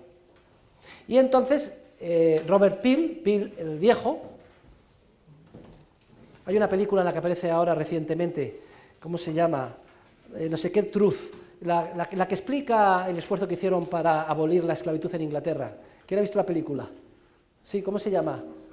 Bueno, pues aparece Robert Peel, lo digo para que la sitúen, pues logra promulgar una ley el 19 de julio de 1844, exigiendo el coeficiente de caja del 100% para la emisión de papel moneda. Pero se les olvida exigirlo también para la emisión de depósitos, y entonces la ley queda de alguna forma inoperativa. Los bancos redirigen su negocio, dejan de emitir papel moneda sin respaldo, pero empiezan a emitir depósitos sin respaldo y siguen produciéndose las etapas sucesivas de auge y de crisis financiera y recesión. Acertaron los monetaristas en su crítica con los teóricos de la escuela bancaria. Los teóricos de la escuela bancaria, pues lo que querían era justificar la actuación de los bancos con reserva fraccionaria. Desarrollan una serie de teorías, por ejemplo, Fullerton, la teoría del reflujo. No se preocupen que ustedes expandan el crédito sin respaldo de ahorro, porque ese crédito luego refluye al banco cuando pagan las letras descontadas los empresarios. Claro, el argumento es falaz, porque perfectamente pueden devolver los préstamos con préstamos de nueva creación, y así sucesivamente, si el proceso de expansión crediticia continúa. Parnell, otro teórico, dice: no se preocupen ustedes porque si un banco expande el crédito, quebrará porque perderá reservas. Pero le contesta Longfield: estás tú equivocado, porque si todos expanden a la vez, entonces ya la Cámara de Compensación Interbancaria no actuará como válvula de escape que pueda solucionar los problemas. Claro, el error de los teóricos, aun estando en el fondo en lo cierto de la escuela monetaria, fue grave, porque dejaron fuera a los depósitos por olvidar una enseñanza de nuestros escolásticos de Luis de Molina, que los depósitos es igual que los billetes de banco, que también tenían que exigirse el coeficiente de caja del 100%. Pero además cometieron otro error gravísimo, y es que pensaron que la manera de atar a los banqueros privados era mediante la creación de un banco central. Y así se le dio un monopolio al Banco de Inglaterra para la emisión de papel moneda. El proceso histórico es muy claro. Como no se logró con la ley evitar las crisis, cada X tiempo los bancos privados quebraban, y para evitar la quiebra tenía que haber un prestamista de última instancia, que era el Banco de Inglaterra, que lo primero que hacía era suspender la ley de Peel, emitir todas las libras papel que hacían falta y prestárselas a los banqueros privados. El salvamento a la banca, que acabamos de ver el año pasado, tanto en Inglaterra como en Estados Unidos, etc. Pero para poder emitir toda la liquidez necesaria es preciso, dado que el oro no se puede crear de la nada, que la gente acepte libras papel. Por tanto, se establecen leyes de curso legal o forzoso que obligan a todos los ciudadanos a aceptar como medio liberatorio de pago papel moneda. Y además se crea un prestamista de última instancia, que es el encargado de salvar a los bancos cada vez que vienen mal dadas. Fíjense, por un error en la ley de Peel, se nos expropia el oro, se nos sustituye por un sistema monetario puramente fiduciario, papel moneda, y se crea un banco central como prestamista de última instancia, que tiene además un objetivo contradictorio: vigilar que no haya inflación, pero inyectar toda la inflación que haga falta para salvar a los bancos. Y así hasta hoy, el Banco Central orquestando expansiones crediticias, la correa de transmisión, la banca con reserva fraccionaria, y cada X años una burbuja, mala inversión generalizada, crisis financiera y recesión económica con gran sufrimiento y altas cotas de paro. Es vergonzoso que terminada prácticamente la primera década del siglo XXI las mal llamadas economías de mercado sigan sufriendo este sistema financiero que no es sino el resultado de un accidente histórico. Y que si por algo se caracteriza es que porque nada tiene que ver con la economía de mercado. Y si no, díganme ustedes dónde está la economía de mercado en el ámbito de la banca y del dinero. Dinero público, se nos ha expropiado el oro. Leyes de curso forzoso nos obligan a aceptar como medio liberatorio de pago el dinero público. Un órgano de planificación central financiera que se llama Banco Central, que se empeña en detectar la demanda de dinero y establecer la masa monetaria óptima, que fija por decreto el que debería de ser el precio más importante y libre del mercado, el tipo de interés, que orquesta las expansiones crediticias y que es el responsable en última instancia de todo lo que nos asola. Y sin embargo, cuando viene la crisis, ¿qué es lo que leemos en la prensa? ¿Cuáles son las declaraciones que escuchábamos de los políticos, lo que se escucha en la televisión? Que esto es una prueba de que el mercado no funciona y de que hace falta más regulación, más Estado. ¿O no escuchamos esto? Y la gente se lo cree, se lo traga, los ciudadanos de a pie están convencidos de que es así. Clama al cielo. Y espero que ustedes, como alumnos maduros, universitarios de esta universidad y discípulos míos, hagan todo lo posible por desmontar estas teorías tan perniciosas. Verán que la doctrina del coeficiente de caja del 100% es de rancio abolengo. Vean las referencias que hace Hume al Banco de Ámsterdam. Ya hablamos sobre el Banco de Ámsterdam al comienzo del curso, pero lo importante es que al final se organizó un debate falso entre unos que eran los teóricos de la escuela monetaria que defendían al Banco Central y otros, los teóricos de la escuela bancaria de reserva fraccionaria, que defendían la banca con reserva fraccionaria. Al final estos segundos se dieron cuenta que el Banco Central les venía de maravilla para salvar a los bancos privados cada vez que venían mal dadas. Pero en ese debate se dejó fuera la alternativa más importante, que era un sistema de banca libre, pero sometida a los principios generales del derecho, es decir, con un coeficiente de caja del 100%, como hemos visto en los primeros capítulos, un dinero puramente privado tipo patrón oro y sin Banco Central. Ha habido un debate falso entre si debe haber o no Banco Central, pero sin estudiar la alternativa verdaderamente seria, que es que la eliminación del Banco Central exige que los agentes privados actúen en base a los principios del derecho de propiedad, y ya vimos en los 3 primeros capítulos del libro que esto exige que en los depósitos de bien fungible se mantenga siempre el tantundem, o equivalente de cantidad o calidad, de lo depositado a disposición del depositante, es decir, en el ámbito del depósito bancario, el coeficiente de caja del 100%. Y solamente unos pocos teóricos, en Francia, en Alemania, en Austria, se dieron cuenta de que la única manera de lograr las prescripciones sanas monetarias de la escuela monetaria era sin Banco Central y con un coeficiente de caja del 100% para los bancos privados en un entorno de libertad. Es la tradición de Cernuschi, de Hübner, de Telkampf, de Heyer, de Michaelis y en última instancia de Mises, y es la que Mises recoge en su tratado, el primer libro importante de economía, La teoría del dinero y del crédito. Está mal traducido porque es de teoría del dinero y en alemán, y del Umlaufsmittel. Umlaufsmittel significa medios fiduciarios. La traducción correcta hubiera sido teoría del dinero y de los medios fiduciarios, que ya sabemos que son los depósitos sin respaldo de ahorro. Y se ha traducido como teoría del dinero y del crédito, que el crédito es la contrapartida de esos depósitos sin respaldo de ahorro. Vayan por favor a la página 502, donde está el cuadro de la página, el cuadro 8.1, y verán que en realidad lo que hay son 4 escuelas. Esto es muy importante. En la parte de la izquierda, en la columna, hay primero la escuela bancaria que defiende la reserva fraccionaria, y debajo la escuela monetaria que defiende el coeficiente de caja del 100%. Caballero, me está distrayendo, ¿eh? Y luego arriba la escuela de banca libre y la escuela de banca central. En un principio los teóricos de la banca libre defendieron la reserva fraccionaria, luego sería la celdilla de arriba a la izquierda, mientras que los teóricos de la escuela monetaria defendieron el Banco Central, la celdilla de la derecha abajo. Pero luego después los teóricos de la escuela bancaria con reserva fraccionaria terminaron en brazos del Banco Central, por eso es la flecha que digo evolución natural de la escuela bancaria, hasta llegar a los keynesianos y los monetaristas de hoy en día, que defienden la existencia de un banco central y un sistema con reserva fraccionaria.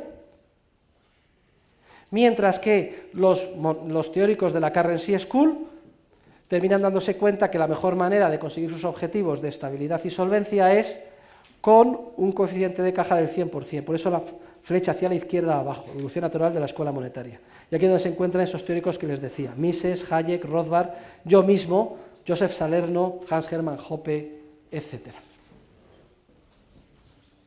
Lo importante es que esa celdilla de arriba a la derecha de un banco central que orquesta un sistema de banca con reserva fraccionaria está sometido al teorema de la imposibilidad del socialismo. Y esto es lo que estudiamos en el epígrafe 3 de la página siguiente, la página 503, que les voy a preguntar en el examen final. Miren, el teorema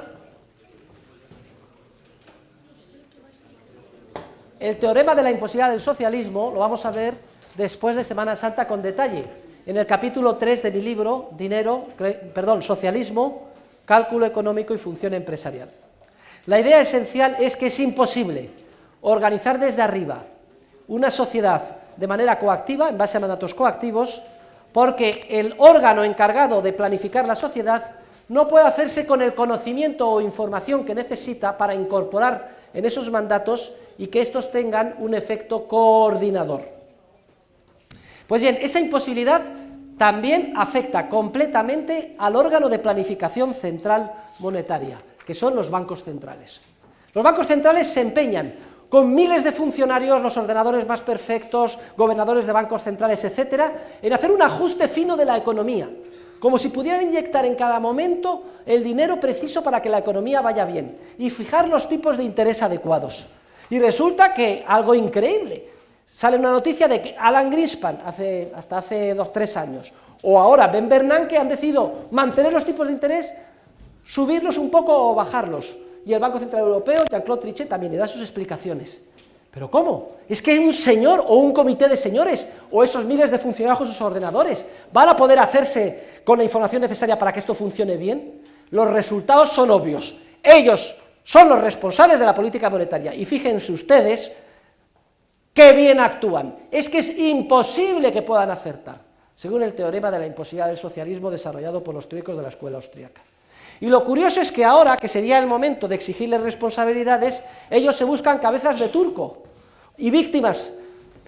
Los banqueros que ganan mucho dinero, que han asumido riesgos desproporcionados. Oiga, ¿cómo no van a asumir riesgos desproporcionados si bajan los tipos de interés a cero, incluso negativos? Que hay que regular más. Las agencias de rating que se han equivocado, todo menos reconocer, el culpable soy yo, señor Ben Bernanke, mi comité, señor Jean-Claude Trichet, y todos los que hemos orquestado un crecimiento de la masa monetaria desbocado a tipos de interés cero o negativos, y la ciudadanía se lo traga. Estudio el teorema de la imposibilidad del socialismo en relación con el sistema financiero en 3 ámbitos. El de la banca con reserva fraccionaria, en el que vivimos ahora, se estudian las posibilidades de que determinadas reglas monetarias, como la regla de Taylor, pueda servir para orientar la política monetaria correcta, y demuestro que es teóricamente imposible. También en el sistema de banca con coeficiente de caja del 100%, pero manteniendo un banco central que se ocupe de proporcionar la base monetaria. Es la propuesta de Maurice Allais, Premio Nobel de Economía francés, que reconoce que hay que tener un coeficiente de caja del 100%, pero que el dinero sea papel moneda fiduciario y que crezca un 2% al año y lo emita el Estado. No nos podemos fiar. El dinero manipulado por el Estado es peligrosísimo. Tenemos muchos ejemplos, o algunos importantes, como en la Argentina del general Perón, que con un coeficiente de caja del 100%, pero con base fiduciaria, se organizó una distorsión tremenda también. Y luego también, en tercer lugar, analizo el caso de la banca totalmente libre, sin banco central, pero actuando con un coeficiente de reserva fraccionaria, de manera privilegiada. Y también explico cómo tampoco puede funcionar. La conclusión, ¿cuál es? Pues la conclusión la tienen ustedes el capítulo, en el epígrafe final de este capítulo. Pero antes me gustaría que fueran a la página 519. Vayan a la página 519. Y aquí es donde se critica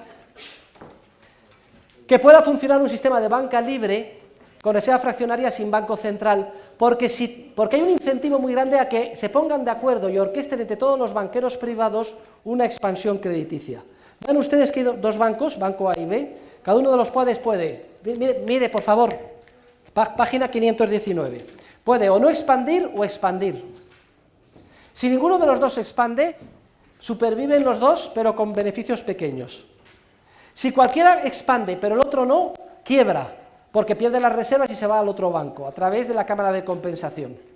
En cambio, si expanden ambos simultáneamente, ganan muchísimo dinero los dos. Está claro, a través de este análisis hiper simplificado, que la tendencia de todos los banqueros privados con reserva fraccionaria es a expandir, y que un sistema de banca libre con reserva fraccionaria induce expansiones que dan lugar en última instancia a crisis financieras, que serán el principal pretexto para luego justificar que haya un banco central, porque los ciudadanos, cuando no puedan retirar su dinero, ya les hagan el corralito y digan, no están ahí, ¿qué pasa con mi dinero?, exigirán que les salven.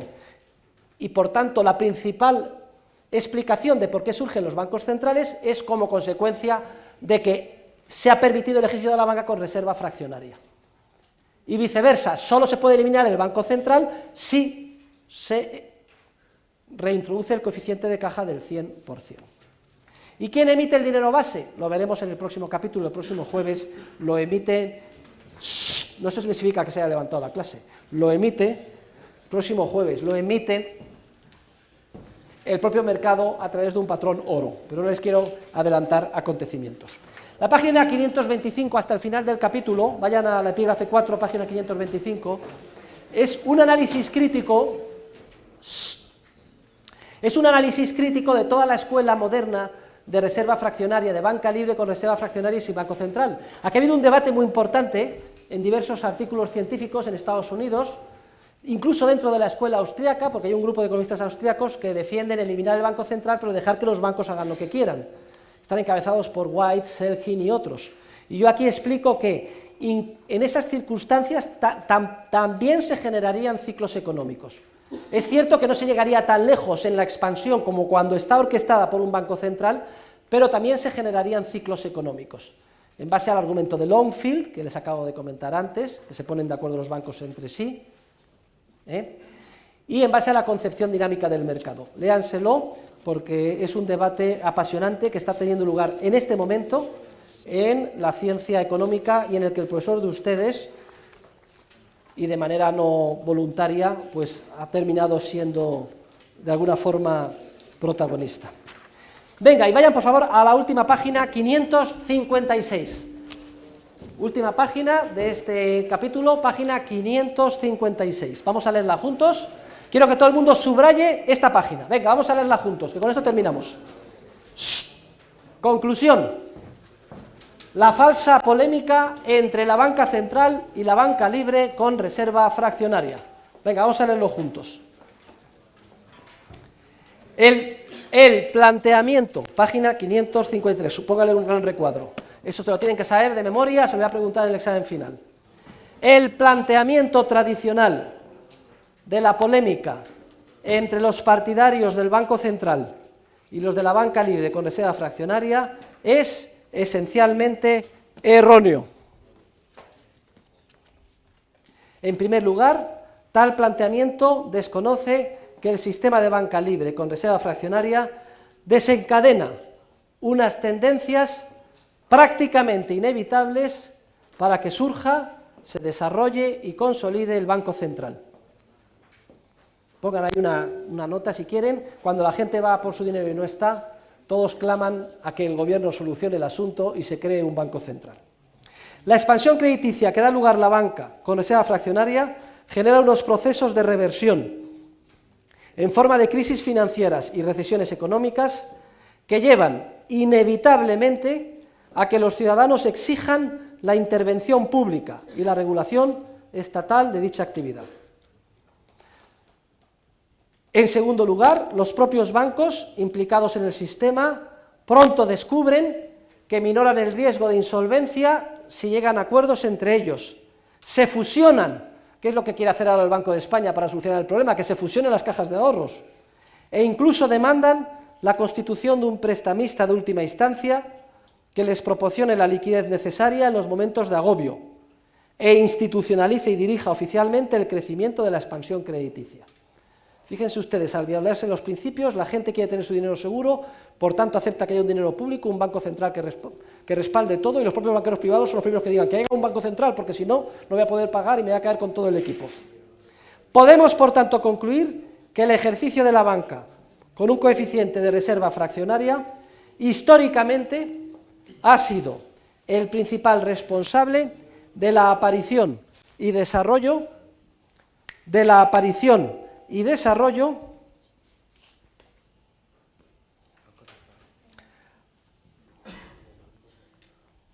del Banco Central. La culpa la tiene este caballero que me ha distraído. Por lo que la discusión teórica y práctica debe plantearse no en los términos tradicionales, sino entre dos sistemas radicalmente distintos, a saber, y aquí es donde quiero que pongan el recuadro, o bien un sistema de banca libre sometida a los principios tradicionales del derecho, coeficiente de caja del 100%, en el que por tanto se persigan como ilegales y contrarios al orden público todas las operaciones realizadas, acordadas voluntariamente o no, en las que se establezca un coeficiente de reserva fraccionaria, o bien un sistema que permita el ejercicio de la banca con reserva fraccionaria y del que de manera inevitable habrá de resurgir un banco central, prestamista de última instancia y controlador de todo el sistema financiero, que es la situación actual. Estas dos y ninguna otra son las únicas alternativas teórica y prácticamente viables, las únicas alternativas científicamente posibles.